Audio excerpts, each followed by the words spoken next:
The Western Philosophy, Will Durant, Chapter 4, Section 4, Religion and Immortality.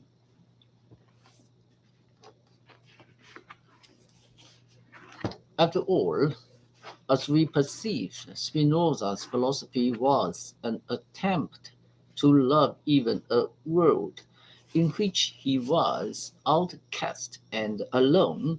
Again, like Job, he typified his people and asked how it could be that even the just man, like the chosen people, should suffer persecution and exile and every desolation.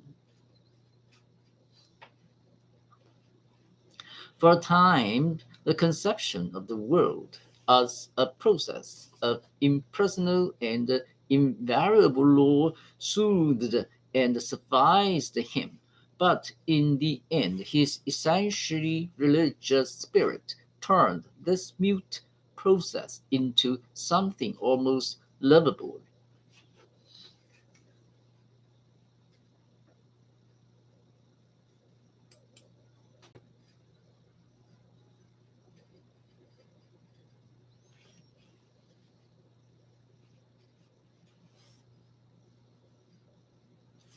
He tried to merge his own desires with the universal order of things to become an almost indistinguishable part of nature. The greatest good is the knowledge of the union which the mind had with the whole nature. Indeed, our individual separateness is, in a sense, illusory. We are parts of the great stream of law and cause, parts of God. We are the fleeting forms of a being greater than ourselves and endless while we die. Our bodies are cells in the body of the race. Our race is an incident in the drama of life. Our minds are the fitful flashes of an eternal light. Our mind is, so far as it understands, is an eternal mode of thinking which is determined by another mode of thinking, and then this one again by another, and so on to infinity, so that they all constitute at the same time the eternal and infinite intellect of God. In this pantheistic merging of the individual with the all, the Orient speaks again.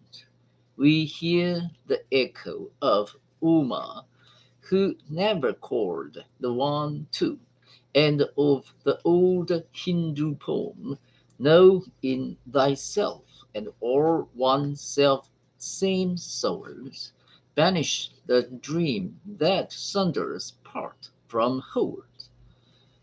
Sometimes said Thoreau, as I drift idly on Walden Pond, I cease to live and begin to be.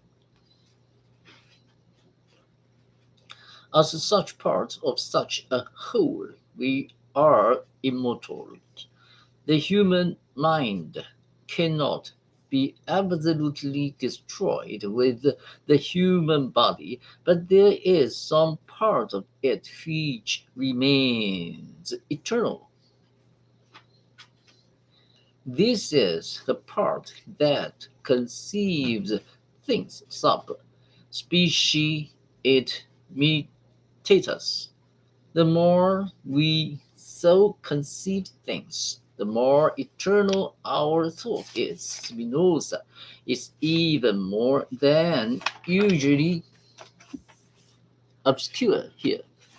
And after endless controversy among interpreters, His language yet speaks in differently to different minds.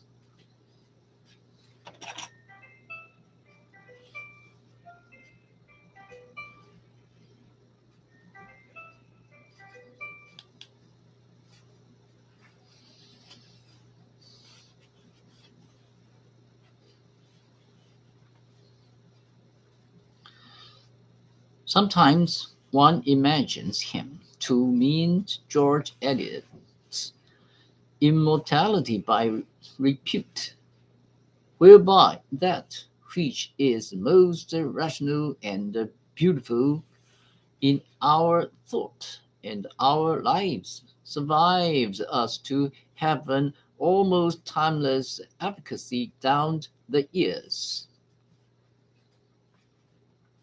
Sometimes, again, Spinoza seems to have in mind a personal and individual immortality, and it may be that as death loomed up so prematurely in his path, he yearned to console himself with this hope that springs eternally in the human breast. Yet he insistently differentiates eternity from everlastingness. If we pay attention to the common opinion of men, we shall see that they are conscious of the eternity of their minds, but they confuse eternity with duration and attribute it to imagination or memory, which they believe will remain after death. But like Aristotle, Spinoza, though talking of immortality, denies the survival of personal memory. The mind can neither imagine nor recollect anything save while in the body, nor does he believe in heavenly rewards.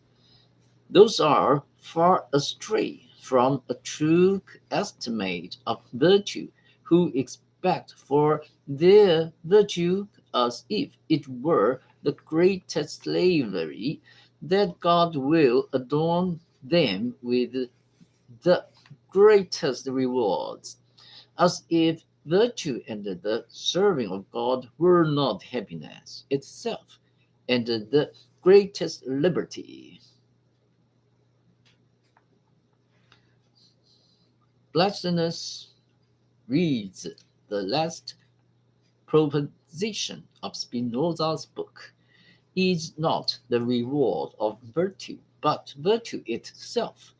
And perhaps in the like manner, immortality is not the reward of clear thinking, it is clear thought itself, as it carries up the past into the present and reaches out into the future, so overcoming the limits and narrowness of time and catching the perspective that remains eternally behind the kaleidoscope of change. Such thought is immortal because every truth is a permanent creation, part of the eternal acquisition of man, influencing him endlessly. With this solemn and hopeful note, the ethics ends. Seldom has one book enclosed so much thought and fathered so much commentary, while yet remaining so bloody a battleground for hostile interpretations. Its metaphysic may be faulty, its psychology imperfect, its theology unsatisfactory and obscure, but of the soul of the book, its spirit and essence, No man who has read it will speak otherwise than reverently. In the concluding paragraph, that essential spirit shines forth in simple eloquence. Thus I have completed all I wished to show concerning the power of the mind over emotions, or the freedom of the mind, from which it is clear how much a wise man is in front of, and how stronger he is than an ignorant one, who is guided by lust alone. For an ignorant man, besides being agitated in many ways by external causes, never enjoys one true satisfaction of the mind. He lives, moreover, almost unconscious of himself, God, and the things, and as soon as he ceases to be passive, ceases to be. On the contrary, the wise man, in so far as he is considered as such, is scarcely moved in spirit. He is conscious of himself, of God, and things by a certain eternal necessity. He never ceases to be, and always enjoys satisfaction of mind. If the road I have shown to lead to this is very difficult, it can yet be discovered. And clearly it must be very hard when it is so seldom found. For how could it be that it is neglected practically by all? If salvation were close at hand and could be found without difficulty, but all excellent things are so as difficult as they are rare. Section 5. The Political Treatise. There remains for our analysis that tragic torso, the Tractatus Politicus, the work of Spinoza's maturest years, stopped suddenly short by his early death. It is a brief thing, and yet full of thought, so that one feels again how much was lost when this gentle life was closed at the very moment that it was ripening to its fullness powers. In the same generation which saw hopes exalting absolute monarchy and denouncing the uprising of the English people against their king almost as vigorously as Milton was defending it, Spinoza, friend of the Republican De Witts, formulated a political philosophy which expressed the liberal and the democratic hopes of his day in Holland, and became one of the main sources of that stream of thought which culminated in Rousseau and the Revolution.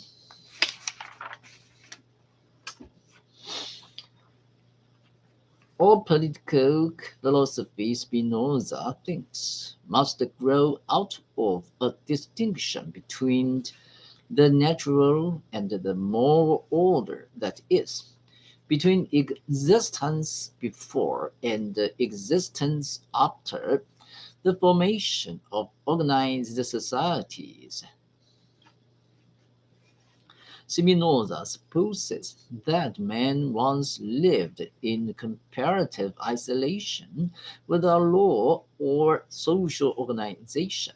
There were then, he says, no conceptions of right and wrong, justice or injustice, might and right were one.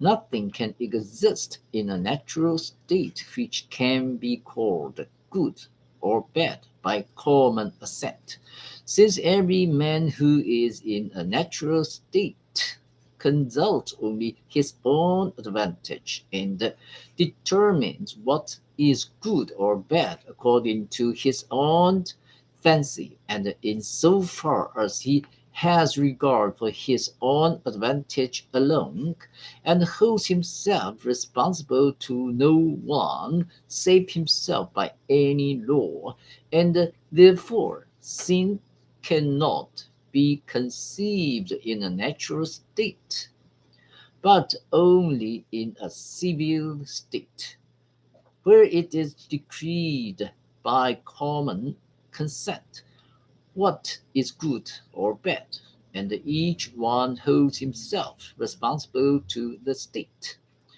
The law and ordinance of nature under which all men are born, and for the most part live, forbids nothing but what no one wishes or is able to do, and is not opposed to strife, hatred, anger, treachery, or in general anything that appetite suggests.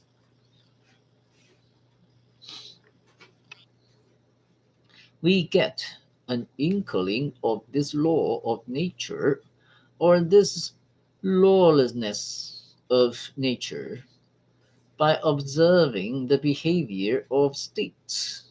There is no altruism among nations, for there can be law and morality only where there is an accepted organization, a common and recognized authority. The rights of states are now what the rights of individuals used to be and still often are. That is, they are mights and the leading states, by some forgetful honesty of diplomats, are very properly called the great powers. So it is too among species.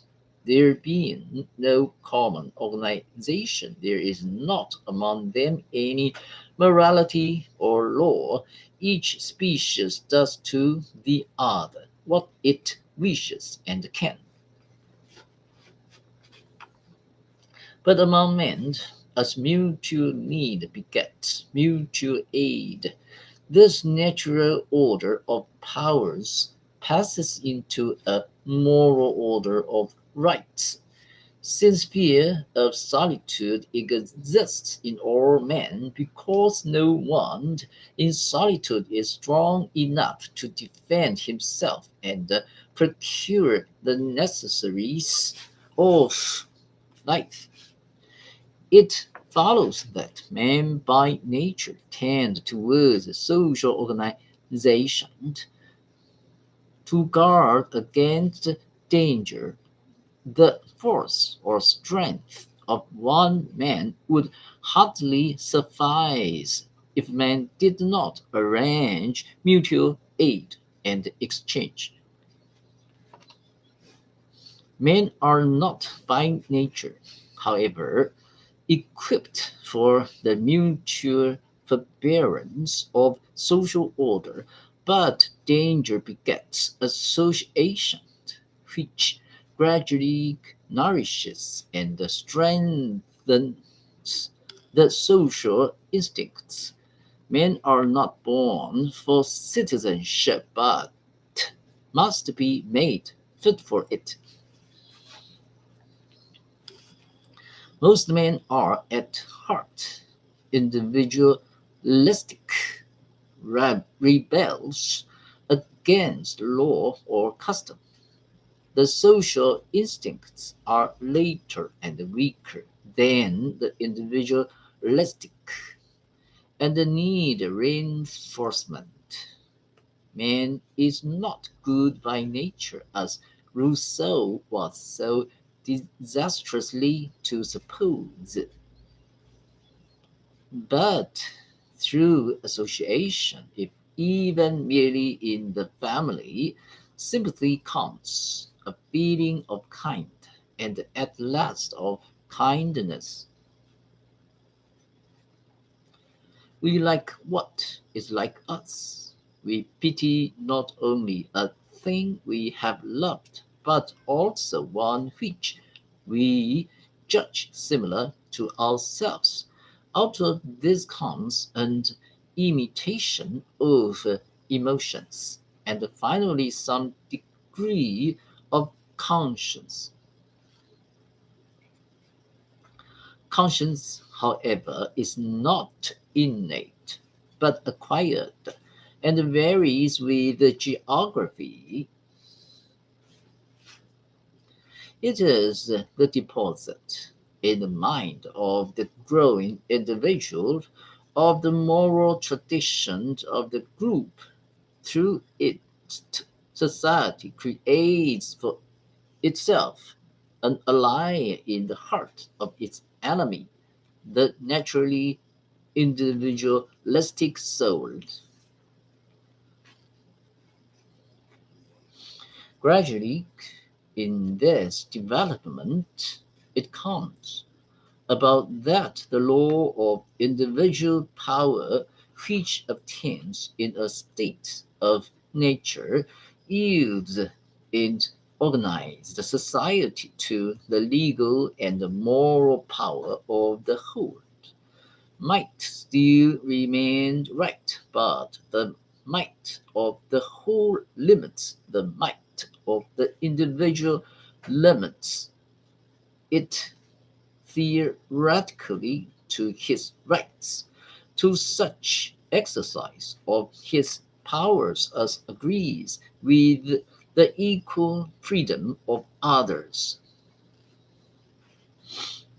Part of the individual's natural might or sovereignty is handed over to the organized community in return for the enlargement of the sphere of his remaining powers. We abandon, for example, the right to fly from anger to violence and are freed from the danger of such violence from others.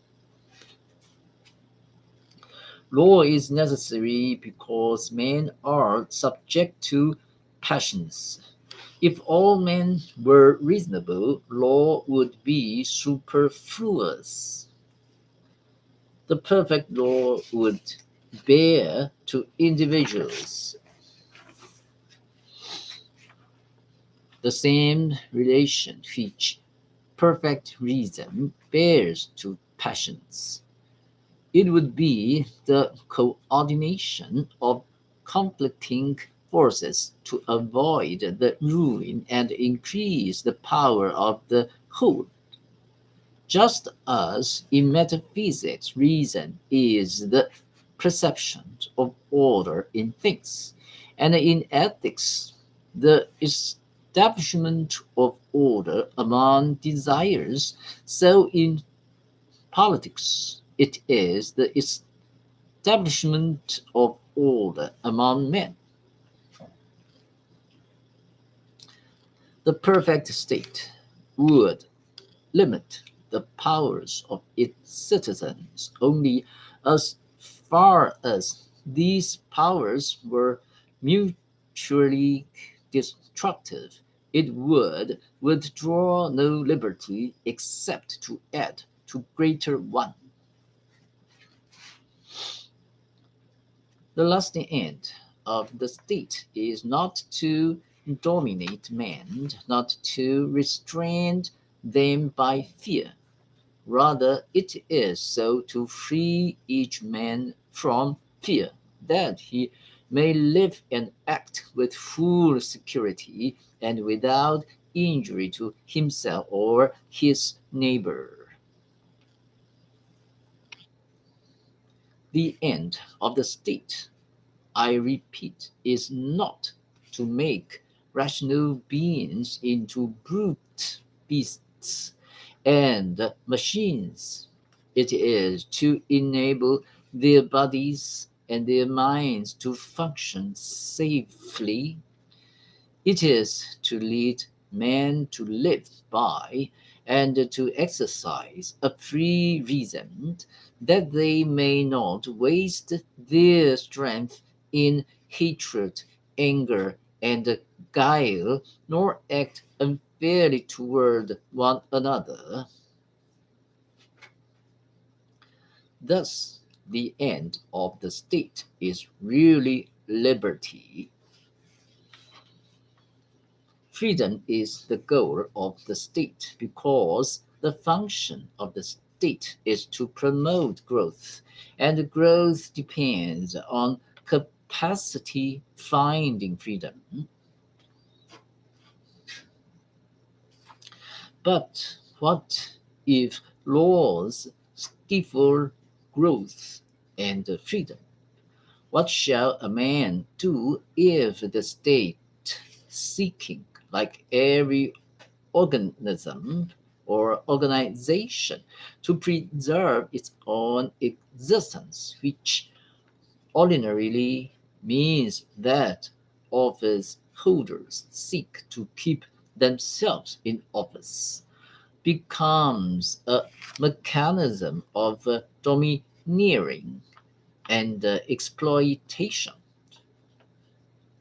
Obey even the unjust law, answers Spinoza, if reasonable protest and discussion are allowed, and the speech is left free to secure a peaceful change. I confess that from such freedom inconveniences may sometimes arise, but what question was ever settled so wisely that no abuses could spring therefrom? Laws against free speech are subversive of all law, for men will not long respect laws which they may not criticize. The more a government strives to curtail freedom of speech, the more obstinately is it resisted, not indeed by the avaricious, but by those whom good education, sound morality, and virtue have rendered more free. Men in general are so constituted that there is nothing they will endure with so little patience as that views which they believe to be true should be counted crimes against the law. Under such circumstances, they do not think it disgraceful, but most honorable, to hold the laws in abhorrence, and to refrain from no action against the government. Laws which can be broken without any wrong to one's neighbor are counted but a laughing stock, and so far from such laws restraining the appetites and the lust of mankind, they rather heighten them. Nitimur int vertitum semper, capi musque negesta. And Spinoza concludes, like a good American constitutionalist, if actions only could be made the ground of criminal prosecutions, and the words were always allowed to pass free, sedition would be divested of every semblance of justification.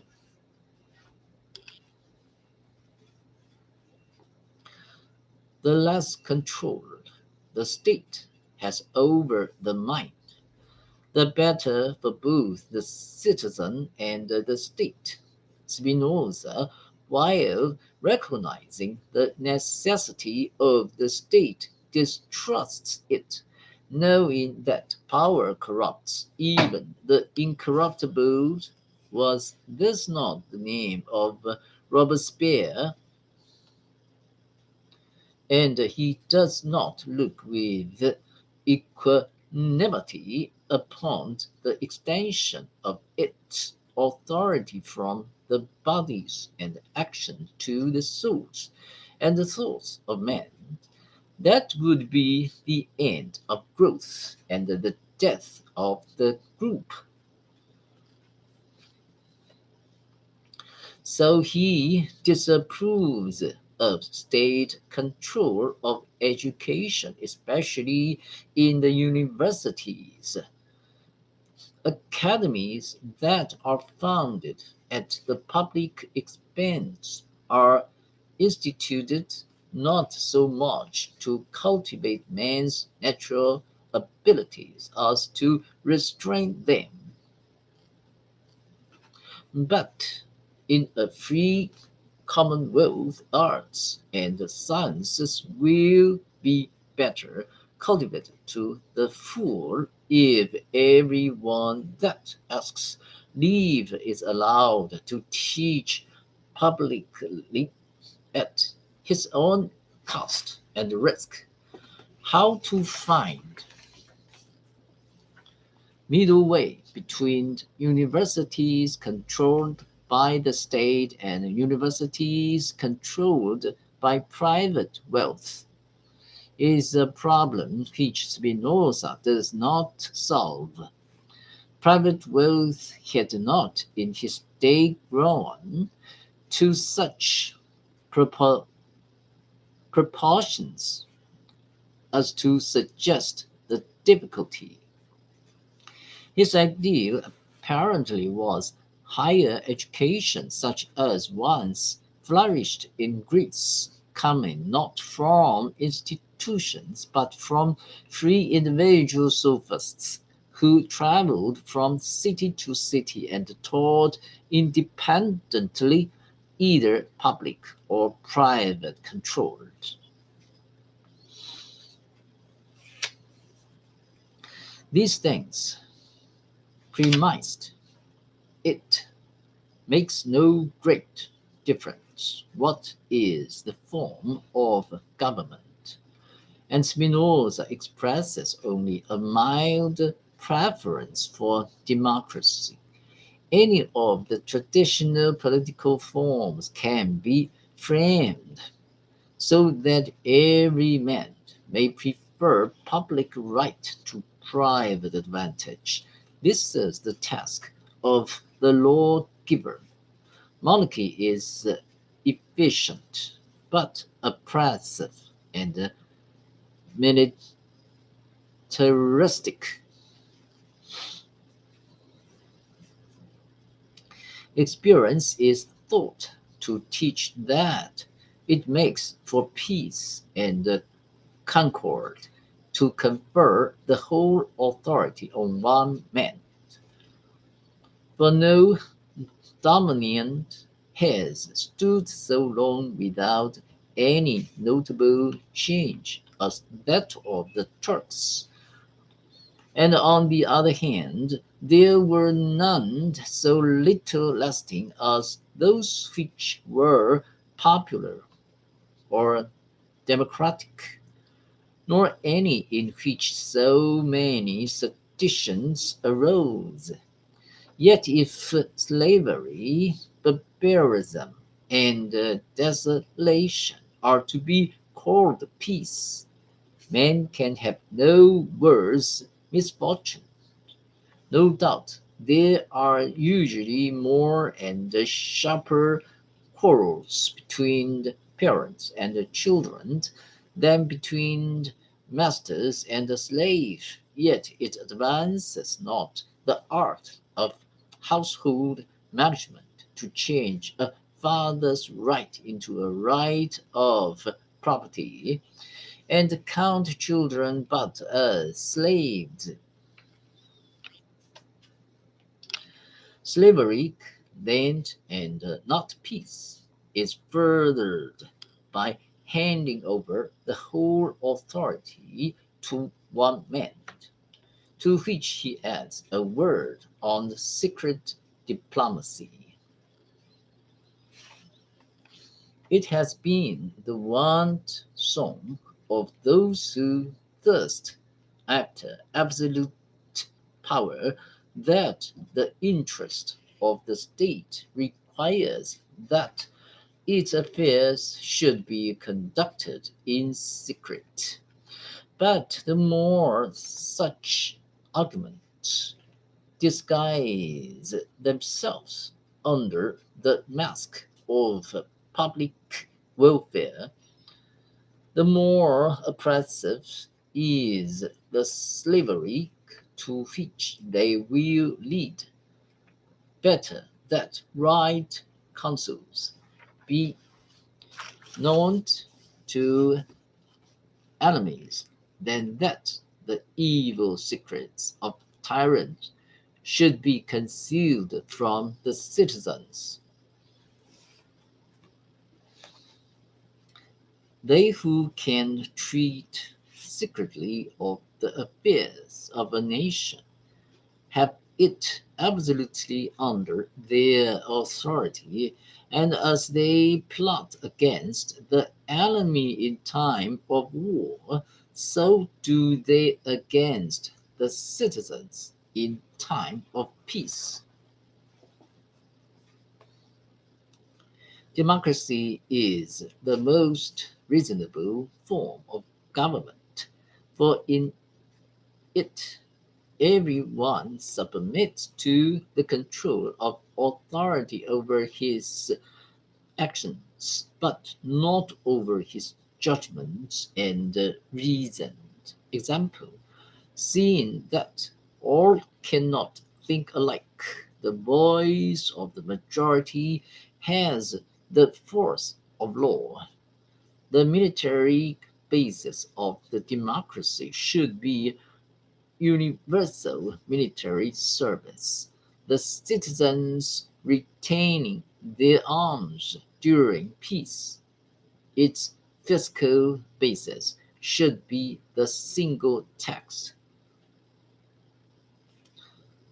The defect of democracy is its tendency to put mediocrity into power.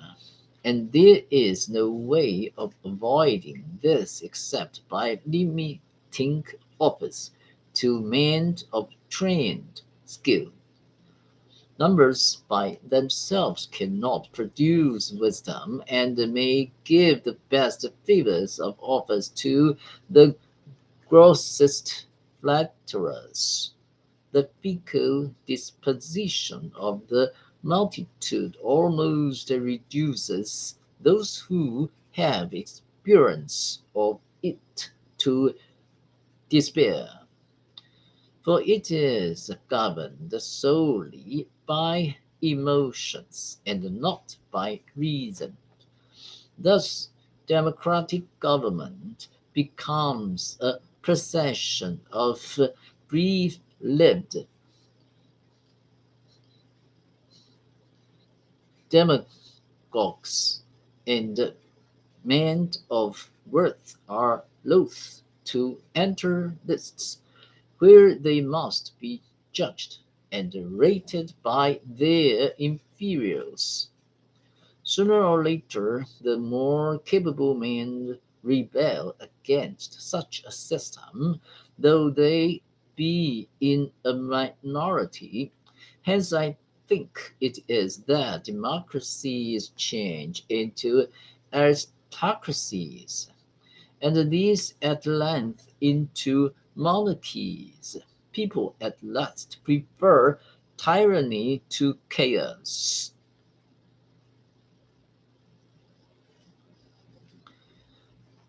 Equality of power is an unstable condition. Men are by nature unequal, and he who seeks equality between equal seeks an absurdity. Democracy has still to solve the problem of enlisting the best energies of men while giving to all alike the choice of those among the trained and the fit by whom they wish to be ruled. Who knows what light the genius of Spinoza might have cast upon this pivotal problem of modern politics, had he been spared to complete his work. But even that which we have of these treatises was but the first and imperfect draft of his thought. While writing the chapter on democracy, he died.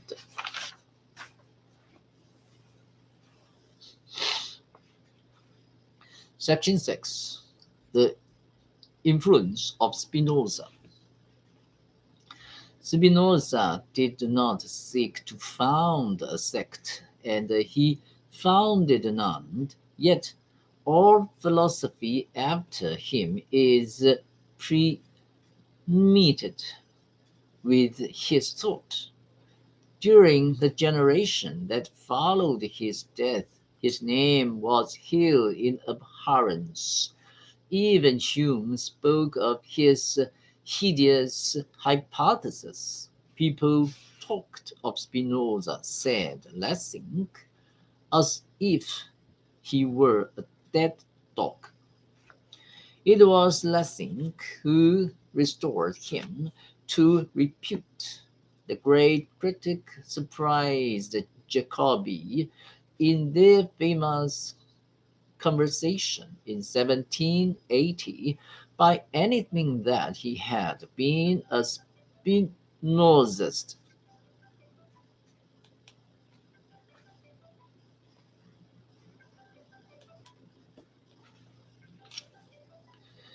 Throughout his mature life, and affirming that there is no other philosophy than that of Spinoza. His love of Spinoza had strengthened his friendship with Moses Mendelssohn, and in his great play, Nathan der Wise, he poured into one mold that conception of the ideal Jew which had come to him from the living merchant and the dead philosopher. A few years later, Herder's ending Gisprache über Spinoza's system turned the attention of liberal theologians to the ethics. Schleiermacher, leader of the school, wrote of the holy and excommunicated Spinoza, while the Catholic poet novelist called him the God-intoxicated man. Meanwhile, Jacobi had brought Spinoza to the attention of Goethe. The great poet was converted. He tells us at first reading of the Ethics, It was precisely the philosophy for which his deepening soul had yearned. Henceforth it pervaded his poetry and his prose. It was here that he found the lesson das wir stringent solent that we must accept the limitations which nature puts upon us, and it was partly by breathing the calm air of Spinoza that he rose out of the wild romanticism of God and Werther to the classic poise of his later life.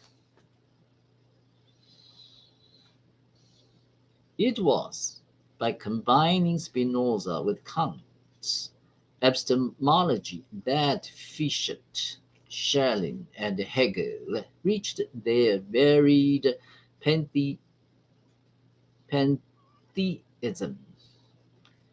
It was from Conatus Esse Preservandi, the effort to preserve oneself, that Fichte each was born, and Schopenhauer's will to live, and Nietzsche's will to power, and Bergson's Eland vital.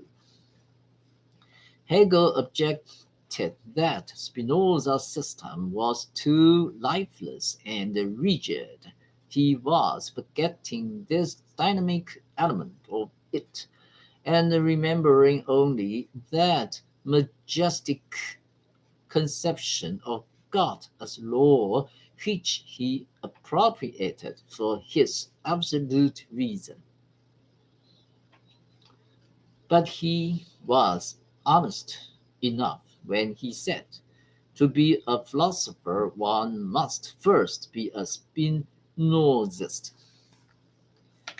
In England, the influence of Spinoza rose on the tide of the revolutionary movement, and young rebels like Coleridge and Wordsworth talked about spy-notes, which the spies sent by the government to watch them, took as a reference to his own nasal facilities, with the same ardor that animated the conversation of Russian intellectuals in the halcyon days of wide, narrowed Coleridge filled his guests with Spinoza's table talk, and Wordsworth caught something of the philosopher's thought in his famous lines about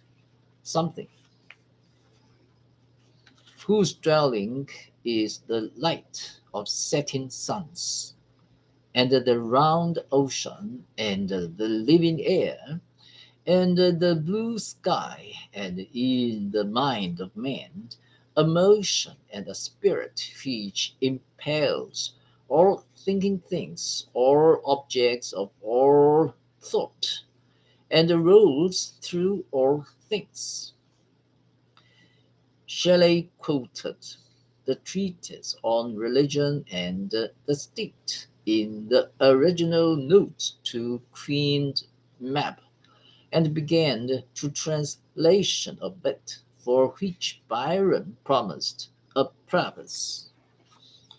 A fragment of this MS came into the hands of C.S. Milton, who took it for a work of Shelley's own and called it schoolboy speculation, too crude for publication entire, in a later and tamer George Eliot translated the Ethics, though she never published the translation, and one may suspect that Spencer's conception of the unknowable owes something to Spinoza through his intimacy with the novelist. There are not wanting men of eminence of the present day, says Belford Betts, who declare that in Spinoza is contained the fullness of modern science. Perhaps so many were influenced by Spinoza because he lent himself to so many interpretations and yielded new riches at every reading, or profound utterances have varied facets for diverse minds. One may say of Spinoza, want Ecclesiastes said of wisdom, the first man knew him not perfectly, no more shall the last find him out. For his thoughts are more than the sea, and his counsels profounder than the great deep. On the second century of Spinoza's death, subscriptions were collected for the erection of a statue to him at The Hague. Contributions came from every corner of the educated world. Never did a monument rise upon so wide a pedestal of love. At the unveiling in 1882, Ernest Renan concluded his address with words which may fitly concluded also our chapter. Woe to him who is passing, should hurl an insult at this gentle and pensive head. He would be punished, as all vulgar souls are punished, by his very vulgarity and by his uh, inca- incapacity to conceive what is, are punished by his very vulgarity and by his incapacity to conceive what is divine. This man, from his granite pedestal, will point out to all men the way of blessedness which he found, and ages hence the cultivated traveller passing by this spot will say in his heart, the truest vision ever had of God came, perhaps, here. The section is over.